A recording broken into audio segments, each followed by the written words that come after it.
ये विचार संतों द्वारा फरमाए गए हैं कि किस तरह सतगुरु अपनी सेवा बख्श कर हमारे पिछले जन्म के कर्मों का हिसाब किताब खत्म करते हैं। आइए वो जानते हैं। एक बार सतगुरु बाग में टहल रहे थे। सेवक पीछे पीछे चल रहे थे। सतगुरु अचानक रुके और एक सेवक को इशारा करके बुलाया। वह एक अमीर व्यापारी का बेटा था।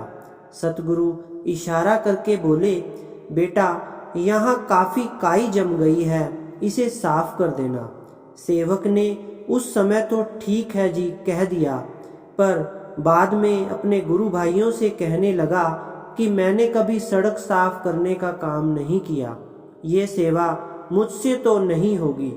साथ खड़े एक सेवादार ने कहा, भाई जरा सोचो, सतगुरु ने हमें सब में से तुझे ही क्यों चुना और यह तुझे ही सेवा क्यों बख्शी है? जरूर इसमें कोई गहरा राज है।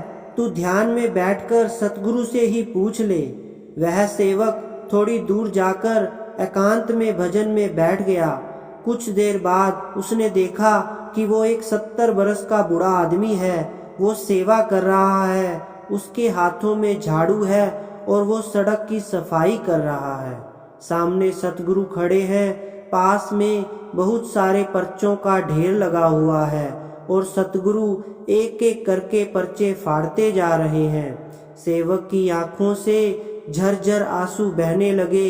उसने फौरन भजन से उठकर हाथों में झाड़ू और पानी की बाल्टी पकड़ ली और सड़क पे जमी हुई काई जोर शोर से साफ करने लगा। जब बाकी सेवादारों ने उसे काई साफ करने की सेवा करते देखा तो बड़ी हैरानी से पूछा, अरे भाई, अभी तो तू इनकार कर रहा था, अचानक क्या हुआ?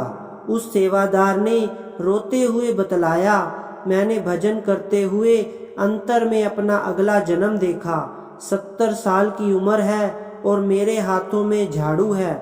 मैं सड़क पर जमी हुई काई साफ कर रहा हूँ और मेरे सतगुरु अपने हाथों से मेरे बुरे और खोटे कर्मों का एक एक पर्चा फाड़ रहे हैं। सतगुरु ने अपनी दया से केवल 1 घंटे की सेवा बख्श के मेरे 70 वर्षों के कर्म फल काट दिए और मैं अभागा इतनी ऊंची सेवा को बहुत तुच्छ और मामूली समझ रहा था। हमारे अंतर के रूहानी मार्ग पर जमी हुई काई हमारे अपने ही पिछले जन्मों के कर्मों का कमाया हुआ मैल है, जिसकी वजह से हमारे अंदर अंधेरा है। विकारों के इस मैल की सफाई से ही हमारा मन निर्मल होगा।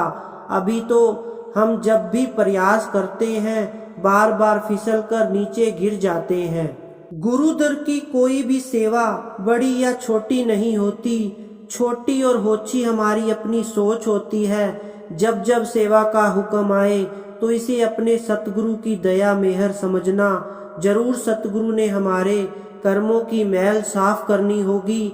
बड़ी खुशी से जाना, पूरी लगन और प्यार से संगत की सेवा करना और अपने ध्यान को एकाग्र करने की कोशिश करना। सतगुरु की सेवा महाहितकारी होती है। वो जन्म जन्म के हमारे दुख कर्म काटने के लिए होती है।